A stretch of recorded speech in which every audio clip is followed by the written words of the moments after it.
हरे कृष्ण। ओम अज्ञानतिमिरन्धस्य ज्ञानाञ्जनशलाकया चक्षुरुन्मिलितं येन तस्मै श्रीगुरवे नमः। पादाय कृष्णपृष्ठाय भूतले श्रीमते भक्तिवेदान्त स्वामीति नमस्ते सरस्वते देवी गौरवाणी प्रचारिणे निर्विशेष शून्यवादी पाश्चात्य देशतारिणे। जय श्री कृष्ण चैतन्य प्रभु नित्यानंद श्री अद्वैत गदाधर शिवासादि गौर भक्तवृंद। हरे कृष्णा कृष्णा कृष्णा हरे हरे हरे राम राम राम हरे हरे। तो नेक्टर ऑफ डिवोशन भक्ति सिंधु ये स्टार्ट करेंगे। जो ग्रंथ है बहुत इम्पोर्टेंट बुक है और इसको प्रभुपाद जी ने इसका समरी स्टडी दिया। ये रूप गोस्वामी ने लिखा है भक्ति रसामृत सिंधु। उसमें 2129 श्लोक हैं वैसे, लेकिन प्रभुपाद जी ने इसका समरी स्टडी दिया है। जैसे भगवत गीता हम पढ़ते हैं वर्स बाय वर्स, वैसे नहीं दिया है। और पहले हम इसके शुरू के 19 चैप्टर्स को ही पढ़ते हैं, उसके बाद आगे के भी चैप्टर्स। तो इसको लेकिन पढ़ेंगे किस प्रकार से इसको पढ़ेंगे।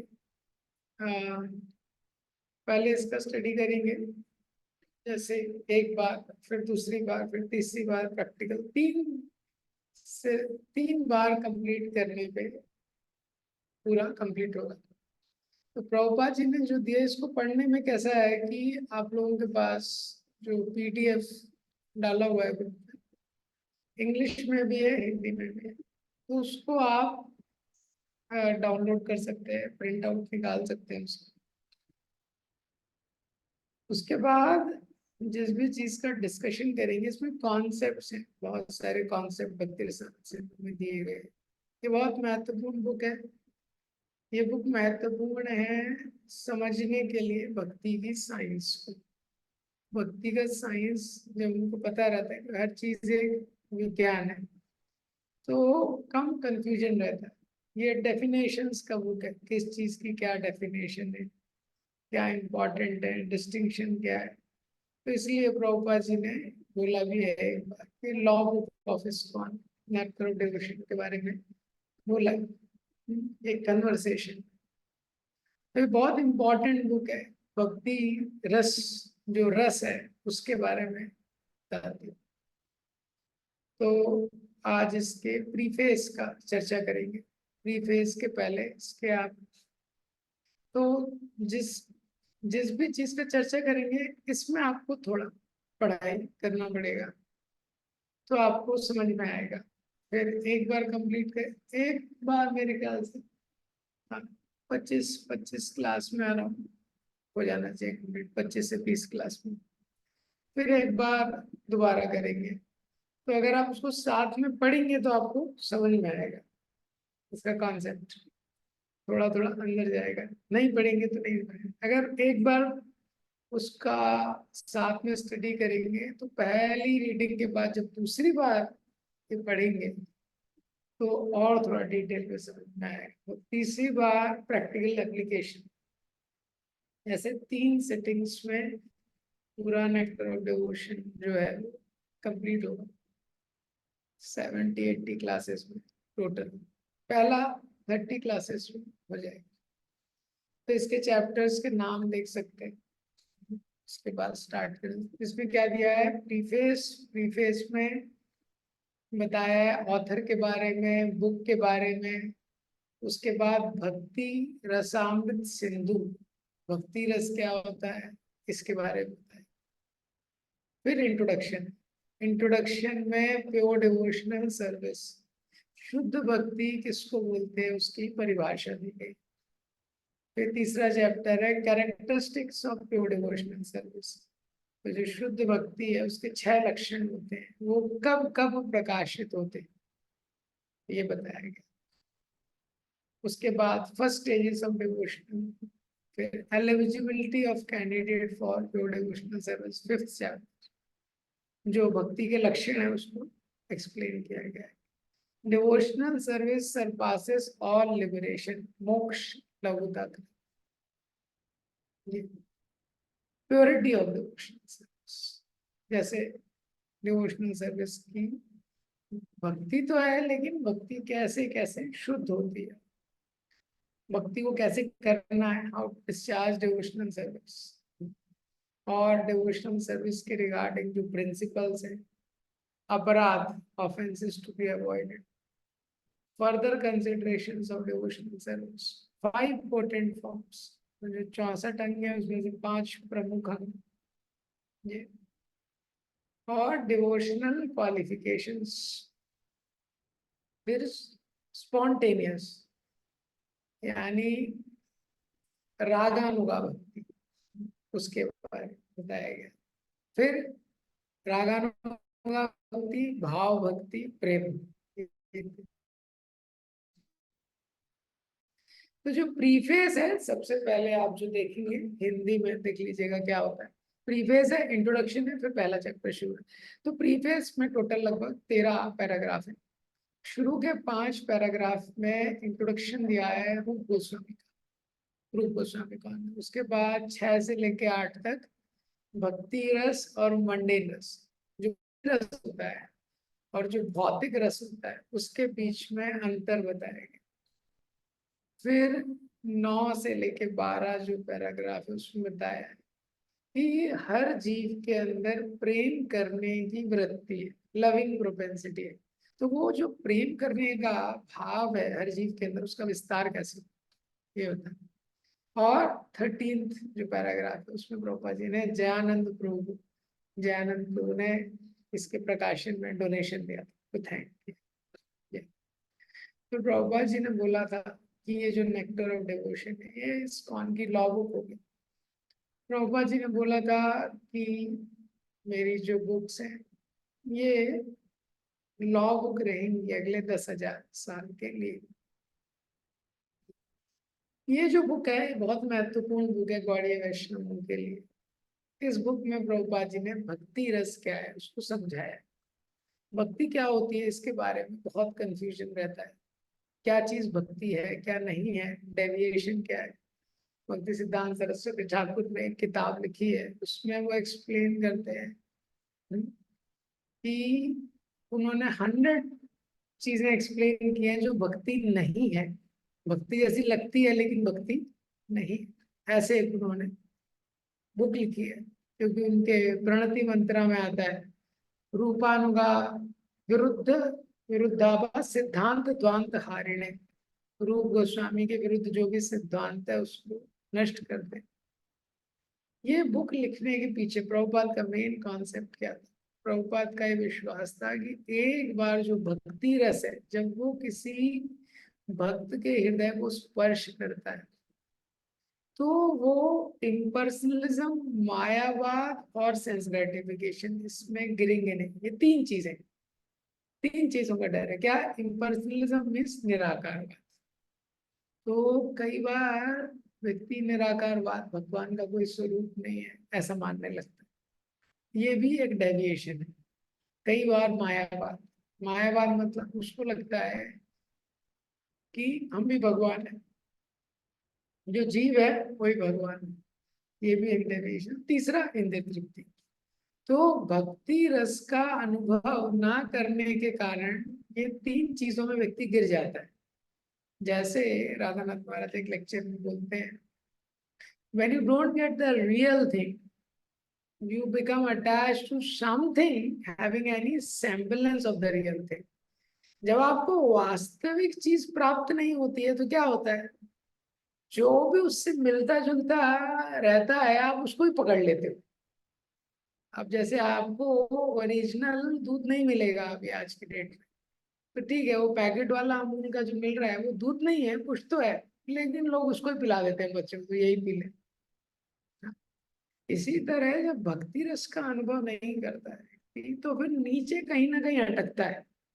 तो कुछ लोग इंद्रिय तृप्ति में अटकते हैं, कुछ लोग मायावाद में अटक जाते हैं। तो इसीलिए प्रभुपाद जी ने लिया भक्ति रस क्या है पहले उसको समझना चाहिए। ये क्योंकि जो भक्ति का रस है, हर व्यक्ति रस को ढूंढ रहा है संसार। तो जो भौतिक सुख है, मटेरियल प्लेजर है, उसमें जो रस मिल रहा है कैसा है, बहुत कम है, बहुत कम है। जो ब्रह्मानंद है, ब्रह्मानंद की तुलना में, ब्रह्मानंद की तुलना में एक ड्रॉप भी नहीं है। जैसे ब्रह्मानंद का सुख है वो सागर की तरह है, भौतिक सुख उसकी तुलना में एक बूंद भी नहीं। तो ब्राह्मण का जो सुख है वो भी बहुत हाई रहता है। लेकिन जो भक्ति का सुख है, भक्ति के सुख का जो एक ड्रॉप है, भक्ति का जो सुख है वो ब्रह्मानंद का ओशन जो है उसकी भी उससे तुलना नहीं। भक्ति का सुख इतना ज्यादा है, भक्ति आनंद जिसको बोलते हैं। तो वो समझाने के लिए भक्ति रसामृत सिंधु लिखा है। भक्ति रस किसको, तो सबसे पहले प्रीफेस में प्रभुपाद जी इंट्रोडक्शन देते हैं रूप गोस्वामी का भक्ति रस का। तो ये प्राइमरी सब्जेक्ट मैटर है इस बुक का, भक्ति रस। तो ये जो बुक है ये समरी स्टडी है, जैसे मैंने बताया। तो समरी स्टडी में क्या अंतर है, समरी स्टडी क्या बोलते हैं, जैसे प्रभुपाद जी ने बुक लिखा, भगवत गीता लिखा है, तो श्लोक है, शब्दशः अर्थ है, ट्रांसलेशन है, अनुवाद है, फिर तात्पर्य। ऐसे भागवतम लिखा है, श्लोक है, शब्दशः अर्थ है, अनुवाद है, तात्पर्य। ठीक है। चैतन्य चरितामृत है, श्लोक है, शब्दशः अर्थ है, अनुवाद है, तात्पर्य। समरी स्टडी का मतलब क्या रहता है कि जैसे प्रभुपाद जी ने कृष्णा बुक लिखा, कृष्णा बुक क्या है, 10th कैंटो के ऊपर है, लेकिन भागवतम के पहले प्रभुपाद जी ने लिख दिया। प्रभुपाद जी को पता नहीं था कितने दिन जीवित रहूंगा, तो कृष्णा बुक लिख दिया। कृष्णा बुक क्या है, समरी स्टडी है, समझ गए। इसी तरह टीएलसी प्रभुपाद जी ने एक बुक लिखा है, टीचिंग्स ऑफ लॉर्ड चैतन्य, तो वो चैतन्य चरितामृत समरी स्टडी टाइप। ठीक है। इस तरीके से ये जो नेक्टर ऑफ डिवोशन है ये क्या, समरी स्टडी, भक्ति रसामृत सिंधु श्लोक बाय श्लोक नहीं है। तो इसमें सबसे पहले रूप गोस्वामी का डिस्क्रिप्शन, प्रभुपाद जी ने रूप गोस्वामी के बारे में बताया। कोई भी बुक हम पढ़ते हैं तो उसके ऑथर के बारे में पता होना चाहिए। समरी स्टडी का मतलब क्या है, और एक और पॉइंट उसमें, समरी स्टडी में जो ऑथर रहता है, जो भी प्रभुपाद जी ने लिखा, तो किसी भी कॉन्सेप्ट को डिटेल में बता सकता है, किसी कॉन्सेप्ट को अपनी उसकी एक फ्रीडम रहती है। तो इसीलिए प्रभुपाद जी ने भक्ति रसामृत सिंधु को समरी स्टडी के रूप में लिया, क्योंकि जिससे कि भक्ति की साइंस को व्यक्ति समझे। और जैसे जैसे हम इसको स्टडी करेंगे, first setting, second setting, third setting, mainly ये बुक पढ़ने के बाद जनरली क्वेश्चन नहीं रहेगा, मैक्सिमम क्वेश्चंस के आंसर हो जाएंगे भक्ति के रिगार्डिंग, बहुत सारे कॉन्सेप्ट इसमें क्लियर। तो जो रूप गोस्वामी है बहुत विशेष व्यक्ति हैं, विश्वनाथ चक्रवर्ती ठाकुर ने, जीव गोस्वामी ने बहुत उनके बारे में प्रार्थना की। हाँ? रूप गोस्वामी के बारे में हमको पता होना चाहिए, कोई भी ग्रंथ पढ़ रहे हैं पहले उसके ऑथर के बारे में पता होना चाहिए। ये जो ऑथर है जिसने ये ग्रंथ लिखा है ये भौतिक संसार का नहीं है, ये आध्यात्मिक जगत का है। The author belongs to the spiritual world. भक्ति, भक्त और भगवान तीनों आध्यात्मिक जगत के विषय हैं। तो ये जिस व्यक्ति ने ग्रंथ लिखा है वो आध्यात्मिक जगत से। रूप गोस्वामी के बारे में क्या बोला गया है, श्री चैतन्य मनोभीष्टम, चैतन्य महाप्रभु के मन को जानने वाले। देखिए कौन, भगवान के मन को कौन जान सकता है, भगवान के मन के अभिष्ट, उनकी इच्छाओं को जानने वाले, ये रूप गोस्वामी थे। तो रूप गोस्वामी बहुत दिव्य पर्सनालिटी थे। जीव गोस्वामी लिखते हैं कि जीव रूप गोस्वामी के हृदय में बड़ी तीव्र इच्छा थी कि भक्तों का कल्याण कैसे हो, उसके लिए उन्होंने ग्रंथ लिखा है। प्रभुपाद जी भी लिखते हैं प्रीफेस में कि ये जो बुक है ये किसके लिए है, डिवोटीज के लिए, ये नए लोगों के लिए नहीं है, ये उनके लिए है जो ऑलरेडी भक्ति प्रैक्टिस कर रहे हैं, जो स्पिरिचुअल लाइफ ऑलरेडी प्रैक्टिस कर रहे हैं, उनके लिए ये वो बहुत इंपॉर्टेंट, जो ऑलरेडी स्पिरिचुअल लाइफ प्रैक्टिस कर रहे हैं, क्योंकि उसको जो डाउट्स आते हैं उसका आंसर इसमें। तो रूप गोस्वामी क्या है, ये रूप मंजरी है आध्यात्मिक जगत में। तो राधा रानी, उसके बाद ललिता विशाखा सखी, और ललिता विशाखा सखी को असिस्ट करती है मंजरीज। वो मंजरीज में 8 मंजरी हैं जो प्रमुख हैं, उनकी हेड है रूप मंजरी। तो आप सोचिए रूप गोस्वामी कितने विशेष व्यक्ति रहे। हाँ, तो उन्होंने इस ग्रंथ को लिखा है। चैतन्य महाप्रभु ने गोस्वामियों को बोला था, नाना शास्त्र विचारने के निपुण सद धर्म संस्थापक। आप अलग अलग शास्त्रों पे विचार करके उनके सार को प्रस्तुत कीजिए। तो इस प्रकार से रूप गोस्वामी ने ये ग्रंथ लिखी। रूप गोस्वामी की प्रमुख सेवा थी। तो वृंदावन में जब गोस्वामी गए थे, चैतन्य महाप्रभु ने आदेश दिया था, वृंदावन जाइए और भगवान की लीला स्थली को प्रकाशित कीजिए, अपने जीवन के द्वारा वैष्णव क्या होता है ये सिखाइए, सारे शास्त्रों से सार को निकालिए और लिखिए। तो रूप गोस्वामी की प्रमुख सेवा थी लिखने के लिए, तो उन्होंने लिखा। और रूप गोस्वामी हमारे संप्रदाय के आचार्य हैं। इस प्रीफेस में लिखते हैं रूप गोस्वामी की धन्यता के बारे में, कैसे रूप गोस्वामी चैतन्य महाप्रभु से मिले, कैसे उन्होंने पत्र लिखा, वो सब इसमें बताया गया है। चैतन्य चरितामृत में भी भक्ति रसामृत सिंधु के बारे में भगवान ने बताया है। रूप गोस्वामी विचारो कोरिया मोने भक्ति रस आस्वादने मध्यस्थ श्री भगवत पुराण। तो ये वैष्णव सॉन्ग में हम सुनते हैं कि इस चीज पे विचार करना चाहिए, और भक्ति रस का आस्वादन करना यही भक्तों के जीवन का उद्देश्य है। तो जब चैतन्य चरितामृत में चैतन्य महाप्रभु रूप गोस्वामी बताने लगते हैं, तो चैतन्य महाप्रभु गोस्वामी को बोलते हैं, प्रभु कहे सुन रूप भक्ति रोसेरा लक्षण, सूत्र रूप कही विस्तार नया वर्णन। चैतन्य महाप्रभु गोस्वामी बोलते हैं, हे रूप सुनो, मैं भक्ति रस का लक्षण तुमको बताता हूँ, लेकिन मैं सूत्र रूप में बताऊं, फॉर्मूले के रूप में। क्यों? पूरी तरह से इसका वर्णन करना असंभव है। पारा पार शून्य गभीर भक्ति रस सिंधु, तुम्हारे चौखित तौर कही एक बिंदु। चैतन्य महाप्रभु बोलते हैं, पार अपार, मतलब ये भक्ति रस का सिंधु कैसा है, बॉटमलेस शोरलेस। इसका कोई कितना गहरा है सिंधु है कुछ पता नहीं, कहाँ इसकी सीमा है कुछ पता नहीं है, कितना लेंथ ब्रेथ डेप्थ सब अनलिमिटेड है। मैं तुमको केवल इसके एक बिंदु का आस्वादन कराऊं। और वही भक्ति रसामृत सिंधु में रूप गोस्वामी ने फिर हमको दिया। तो भक्ति रस अमृत सिंधु ये बुक है, डेफिनेशंस की बुक है।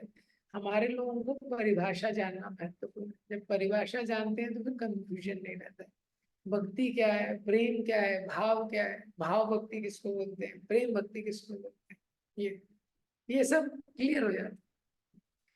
चैतन्य चरितामृत में चैतन्य इमोशंस के बारे में डिस्कशन करते हैं। चैतन्य चरितामृत अगर देखेंगे भक्तों की भावनाओं की बहुत चर्चा है उसमें, कैसे चैतन्य महाप्रभु भाव में रहते हैं हमेशा, उनके साथ वाले डिवोटीज भाव में।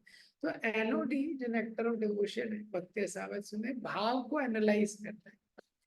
इसके जो शुरू के 19 चैप्टर हैं ये जनरली हम भक्ति शास्त्री में पढ़ते हैं, आगे का भी पढ़ सकते हैं, लेकिन पहले शुरू के 19 चैप्टर फंक्शनल प्रैक्टिकलिटी के लिए वो है, बाकी सारा पढ़ना चाहिए इवेंचुअली।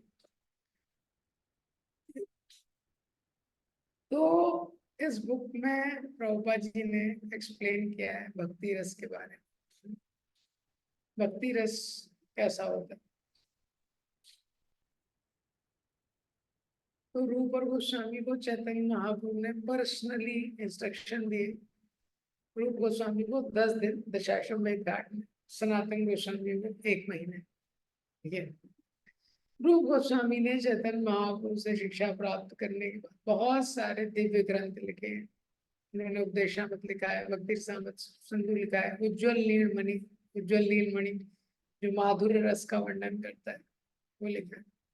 ये भक्ति रसामृत सिंधु उन्होंने विशेषकर भक्तों के लिए लिखा ताकि एग्जैक्टली हमको पता चले भक्ति किसको कहते हैं, भक्ति क्या है, नहीं तो क्या है, देशभक्ति, देवी भक्ति, समाज भक्ति। ये भक्ति नहीं है, भक्ति केवल भगवान की होती है, लेकिन लोग सबके साथ जोड़ देते हैं। और भक्ति कैसी होती है जिसमें कोई भौतिक इच्छाएं नहीं, कोई मटेरियल डिजायर नहीं, और केवल कृष्ण के लिए वो होती है, क्लियर, ये क्लैरिटी देने के लिए। तो ये बताने के बाद भक्ति रसामृत सिंधु का मीनिंग पे चर्चा है। भक्ति मतलब डिवोशनल सर्विस, ये दो शब्द, ये जो शब्द है डिवोशनल सर्विस, ये भी प्रभुपाद जी ने ही हमको दिया है। जनरली लोग सोचते थे भक्ति मीन्स डिवोशन, इंडिया में भी आप देखेंगे भक्ति मीन्स डिवोशन, भाव। डिवोशन बोलेंगे तो मतलब फीलिंग। प्रभुपाद जी ने सर्विस वर्ड ऐड कर दिया उसमें, सर्विस मीन्स एक्शन। तो इंडिया में लोग भाव के ऊपर ज्यादा लगता है, डिवोशन मीन्स हृदय में भाव होना चाहिए, तो डिवोशन। लेकिन सर्विस मीन्स एक्शन, तो प्रभुपाद जी ने डिवोशनल सर्विस इस शब्द को दिया। अब ये डिवोशनल सर्विस को एक्सप्लेन करने के लिए प्रभुपाद जी ने बताया किस प्रकार से हम सब की प्रेम करने की एक प्रोपेंसिटी रहती है। हर जीव का स्वभाव प्रेम करना चाहता है, there is a propensity to love. तो जैसे ही एक शिशु जन्म लेता है तो वो शिशु क्या होता है, अपने माता पिता को प्रेम करता है, माता पिता को प्रेम करता है। थोड़े समय बाद उसको पता चलता है अच्छा ये मेरा भाई है, ये मेरी बहन है, तो उसका जो प्रेम है उसका विस्तार होता है, अपने भाई बहन को प्रेम करता है।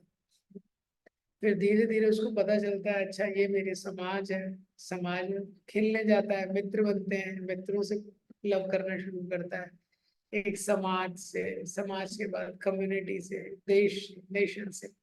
प्रभुपाद जी ने एक्सप्लेन किया है प्रीफेस में कैसे जो लव करने की प्रोपेंसिटी है उसका विस्तार होता है। लेकिन ये जो लव करने की प्रोपेंसिटी है जीव की, वो तब तक अधूरी रहती है जब तक वो भगवान को प्रेम नहीं करता। ये वो समाज को प्रेम करता है, देश को प्रेम करता है, पूरी मानव जाति को भी प्रेम करता है, लेकिन तब तक उसकी वो ये जो प्रोपेंसिटी है वो पूरी नहीं होती। जैसे बोलते हैं ना भूख, हिंदी में एक शब्द है भूख। जैसे किसी व्यक्ति को 4 चपाती की भूख है, अभी उसने 2 खा ली, 3 खा ली, तब तक वो लेकिन सेटिस्फाई नहीं होता, उसको 4 मिलेगी तभी वो सेटिस्फाई हो। इसी कारण जो लविंग प्रोपेंसिटी है वो परफेक्टली फुलफिल नहीं होती जब तक वो भगवान को प्रेम नहीं करता, क्योंकि भगवान सारी सृष्टि की रूट है, केंद्र है। तो उदाहरण दिया गया है जैसे रूट को वाटर करते हैं पेड़ की, तो सारा जो पेड़ हरा भरा हो जाता है। तो प्रभुपाद जी प्रीफेस में लिखते हैं NOD nectar of devotion teaches us the science of loving everyone perfectly by the easy method of loving Krishna। Prabhupada ji क्या लिखते हैं, and he teaches us the science of loving everyone perfectly by the easy method of loving। इस संसार में हम देखते हैं भगवान को छोड़ के जब प्रेम करने निकलते हैं कितने झटके लगते हैं हम। भगवान को छोड़ के जब व्यक्ति इस संसार में प्रेम करने निकले उसको 100% धोखा मिलेगा ही मिलेगा, 100%। और जरूरी नहीं है कि सामने वाला धोखा देना चाहता है तभी भी मिलेगा उसको। क्यों? क्योंकि उसकी एक्सपेक्टेशन फुलफिल नहीं हुई, क्यों किसी जीव के लिए संभव नहीं। इसीलिए भगवान को केंद्र में रख के सारे कर्तव्यों का निर्वाह करने के लिए, प्रेम करने के लिए संसार में अगर कोई व्यक्ति है तो वो कृष्ण है। तो प्रभुपा जी लिखते हैं सब लोग प्रेम कर रहे हैं but they don't know where to repose. Everyone has loving propensity but they do not know where to repose the loving propensity. हाँ, that is the missing point.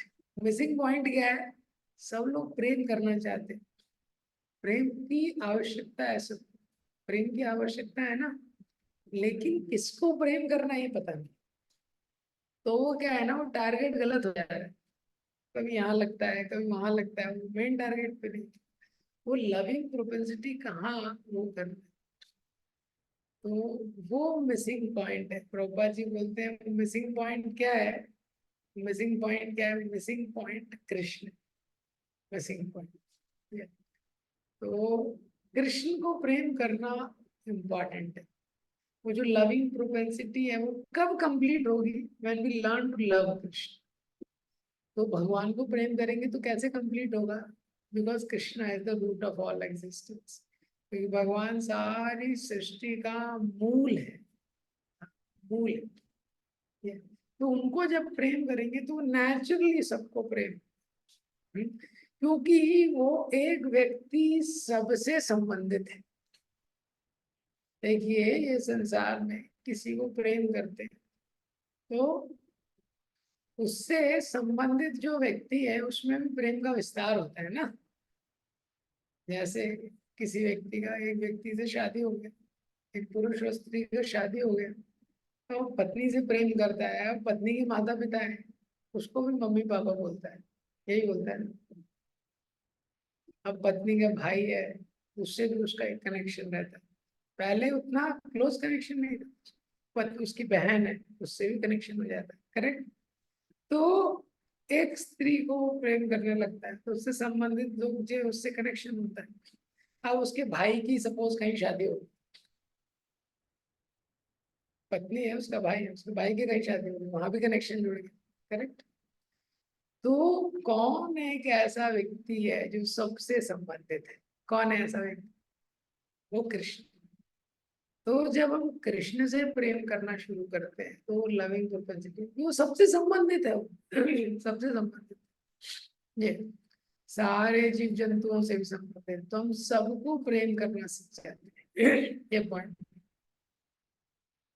तो भक्ति के बारे में बताया. दूसरा कॉन्सेप्ट जो इंट्रोडक्शन प्रीफेस में बताया, रस. हाँ, रस. रस शब्द के अर्थ के बारे में बताया. रस मतलब देखिए रस कैसा होता है. गर्मी में तो जूस की ज्यादा आवश्यकता रहती है. जैसे कोई फ्रूट रहता है, फ्रूट का एक जूस रहता है. हाँ, तो रिलेशनशिप कैसा है? फ्रूट्स की तरह. और वो रिलेशनशिप्स में, संबंधों में जो आनंद का अनुभव होता है वो फ्रूट के जूस की तरह है. हाँ, तो फ्रूट में जो जूस रहता है उससे हम आकर्षित होते हैं उसको खाने के लिए. करेक्ट ना. अभी सपोज प्लास्टिक का है, मैंगो है, तो इससे आकर्षित होगा? उससे आकर्षित नहीं होगा. या कोई मैंगो है पूरा सूख गया, उसमें कोई जूस नहीं है, तो उससे कोई आकर्षित होगा? इसमें आकर्षित नहीं. तो जो फल का रस रहता है उससे हम आकर्षित होते हैं उसको खाने के लिए. इसी तरह से जो वो फोर्स है जिसके कारण हम किसी किसी क्रिया में लगते हैं, जिसके कारण हम किसी क्रिया को करते हैं, वो क्या है? रिलेशनशिप में जो रस का अनुभव करते हैं उसके कारण उस फोर्स को, उस फोर्स को रस बोलते हैं. क्योंकि उसके कारण हम, ये एग्जैक्टली ऐसा नहीं है. जो रस है ये इमोशंस है. मतलब ये आम रस की तरह नहीं है. मतलब ये प्लेजर है. मैंगो का जूस या गन्ने का जूस नहीं है. ये रस क्या है? ये भावना है. वो संबंध से जो भावना का आनंद हमको प्राप्त होता है, उस आनंद के कारण ही हर कोई क्रिया में लगा हुआ है. प्रभुपा जी बोलते हैं फिलेंथ्रोपिस्ट है, वो इतनी मेहनत कर रहा है समाज की सेवा करने में. पैट्रियोटिक है, वो देशभक्ति में लगा हुआ है. एक फैमिली में व्यक्ति है, सुबह से शाम 8 घंटे 10 घंटे 12 घंटे काम कर रहा है परिवार के लिए. क्यों? क्योंकि एक संबंध में जुड़ गया है और उस संबंध में एक रस का वो अनुभव करता है. ठीक है. लेकिन अब ये जो रस है दो प्रकार का, एक होता है मंडेन रस, दूसरा होता है भक्ति रस। भौतिक रस और भक्ति रस। तो मंडेन रस के बारे में बताएंगे। मंडेन रस के दो लक्षण। पहला लक्षण क्या होता है? भोग त्याग।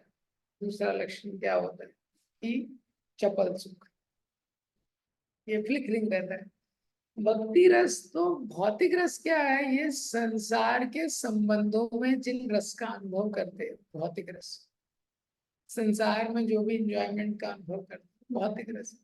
भक्ति रस क्या है? भगवान की भक्ति में जिस रस का डिवोटी अनुभव करता है, भक्ति रस है। भक्ति रस भौतिक रस से अनंत गुना श्रेष्ठ है। तो भौतिक रस का पहला लक्षण क्या है? भोग और त्याग। भोग और त्याग, हाँ। मतलब भोग मतलब एंजॉयमेंट, त्याग मतलब रिलेंसिएशन।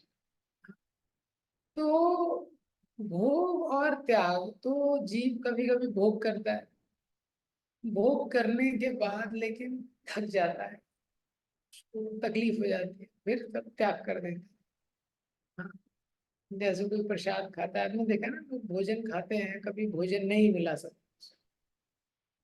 या कभी फास्टिंग, बहुत दूर से आ रहा है, भूख लगी है उसको, तो बहुत भूख लगी है, घर में आके बोलता है बहुत भूख लगी है फिर तो फिर जब प्रसाद उसके लिए बनाया जाता है, एक चपाती, दो, तीन, चार, पाँच, पाँच का बस। उसके बाद दिया, नहीं नहीं और भोग करो, त्याग। अभी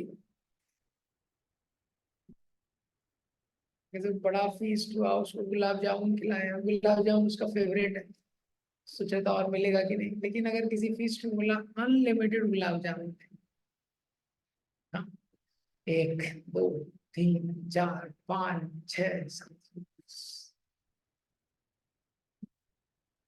तो बस क्यों? सैसिएशन हो जाता है, सेटिस्फेक्शन नहीं होता है, सैसिएशन हो जाता है।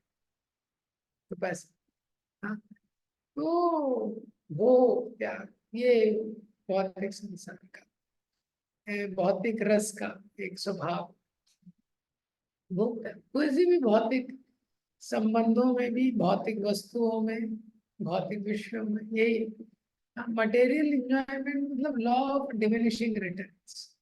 और वो कम होता जाता है, जैसे पहला गुलाब जामुन खाएगा तो जो टेस्ट आएगा, उसके बाद दूसरा खाएगा थोड़ा कम, तीसरा और कम, चौथा और कम, पांचवा और कम। वो टेस्ट भी डाउन होते जाते हैं, टेस्ट का जो रस है, क्वालिटी है, क्वांटिटी है, वो सब कम होते हैं। तो ये आत्मा का स्वभाव नहीं है। आत्मा का स्वभाव ना तो भोग करना है, ना तो आत्मा का स्वभाव त्याग करना है। इसीलिए क्या होता है कि अनस्टेबल सिचुएशन है। तो ये सिचुएशन हम लोग स्थायी रूप से इसको मेंटेन नहीं कर सकते।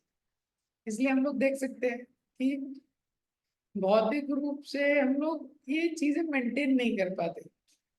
किसी चीज का त्याग करते हैं तो फिर वापस वही चीज का भोग करने लगते हैं, करेक्ट? फिर किसी चीज का भोग करते हैं, लेकिन भोग करने में भी बहुत हमेशा वो कर नहीं पाते, उसमें भी दुख छुपा हुआ है, फिर उसको त्याग कर देते हैं। कभी कभी आदमी मोबाइल से इतना फ्रस्ट्रेट हो जाता है, उसको फेंक के तोड़ देता है, नहीं लो, नहीं यूज कर पाए मोबाइल। हाँ, फिर 2 दिन बाद फिर जाता है मार्केट से नया खरीद के लेके आता है। क्यों? क्योंकि ये आत्मा का स्वभाव नहीं, ये दोनों चीज अनस्टेबल, ऐसा रहता है। जैसे कभी शराब पीने वाला, उसने शराब छोड़ दी, कभी बॉटल फोड़ देता है, लेकिन वापस से वापस वही करता है, वो करता है। इसीलिए सेवा में जितनी स्थिरता आती है, जैसे हम लोग भक्ति में आए तो कुछ चीजों को हमने कम्प्लीटली छोड़ दिया, नॉनवेज को छोड़ दिया, मूवीज देखना छोड़ दिया, क्रिकेट देखना छोड़ दिया, कुछ भी। तो कौन सी चीजों को छोड़ पाते हैं परमानेंटली? जितना सेवा में स्थिर होते हैं, क्योंकि सेवा आत्मा का स्वभाव है। सेवा करना भगवान, यही आत्मा का स्वभाव है। भोग और त्याग स्टेबल नहीं है। भोग और त्याग क्या है? स्टेबिलिटी नहीं है, सेवा इंपॉर्टेंट, अगर उसको स्टेबिलिटी लानी है। और दूसरा इसका लक्षण क्या है? भोग और त्याग के ऑसिलेटिंग। दूसरा तो भोग और त्याग के बीच में जी घूमते रहता है, दूसरा लक्षण है चपल सुख। चपल मतलब फ्लिकरिंग, फ्लिकरिंग मतलब अस्थाई, टेम्परेरी। तो भौतिक रस का, भौतिक सुख का दूसरा लक्षण है ये अस्थाई है, ये स्थायी नहीं रहता है, थोड़े समय के लिए, बहुत थोड़े समय के लिए, हमेशा नहीं रहता है। और लव, इस संसार की कोई भी वस्तु है, कोई भी चीज है, मृत्यु के समय सब कुछ छूट जाएगा। तो एक तो जो इसका आनंद है वो थोड़े समय के लिए है। हाँ, जैसे कोई भी चीज खाते हैं, गुलाब जामुन खाते हैं, यहाँ से यहाँ तक जाएगा फिर टेस्ट चला जाएगा। आइसक्रीम खाते हैं, यहाँ से यहाँ तक जाएगा टेस्ट चला जाएगा, थोड़े समय के लिए आनंद, फ्लिकरिंग है। दूसरा क्या है, कोई चीज अगर लंबे समय के लिए भी है, किसी की संपत्ति है, पैसा है, लेकिन मृत्यु के साथ सब चला जाएगा। मृत्यु के बाद तो हमारा नहीं रहेगा ना वो प्रॉपर्टी, किसी और को मिल जाएगी। गोविंदास लिखते हैं इसीलिए क्या, ये धन यौवन पुत्र परिजन, हित की आशे पर तीरे, जीवन तल मन कमल दल जल भजन। इसी में आता है, कहाँ पे आता है, शीत आतप बात परीक्षण, हे दिन जामिनी जागिरे, विफल से विनु प्रपण दुर्जन, चपल सुख लव लागी। तो ये शब्द आता है क्या, चपल सुख लव लागी रे। कि गर्मी आती है, बरसात आती है, हाँ, शीत आतप बात परेश, ए दिन जामिने, दिन और रात बीतते चले जाते हैं और हम लोग चपल सुख में ही लगे रहते हैं। ये सुख जाने वाला है, उसी को इकट्ठा करने में लगे रहते हैं। ये धन यौवन पुत्र परिजन, ये धन, ये युवा अवस्था, अभी शरीर युवा है, भगवान की सेवा कर, पता नहीं कब तक रहेगा। पुत्र परिजन, ये परिवार, ईते की आशित परिस्थिति, ये सब आने जाने वाला है। तो ये चपल सुख, चपल सुख का मतलब क्या है, enjoyment does not remain always, हमेशा नहीं रहेगा। चाहे अच्छा जॉब हो, चाहे बिजनेस हो, चाहे शरीर की शक्ति हो, ये संसार के संबंध हो, केवल जो भक्ति रस है वो हमेशा रहता है। नेहा विकृनाशोस्ति प्रत्यवायो न विद्यते, स्वल्पमपि यस्य धर्मस्य त्रायते महतो भयात्। क्या है, वो कभी नष्ट नहीं होता। भगवान कृष्ण के प्रति हमने जो भी आकर्षण डेवलप किया है इस जीवन में, वो हमेशा रहेगा। भगवान भगवत गीता में लिखते हैं, इस साल, इस संसार में, इस जीवन में जो भक्ति करते हैं, अगले जीवन में उसी उसी परसेंटेज से आगे शुरू करते हैं। पूर्वाभ्यासेन ह्रियते अवशोक, helplessly one is getting attracted towards Krishna. देखिए कितनी अच्छी स्थिति है।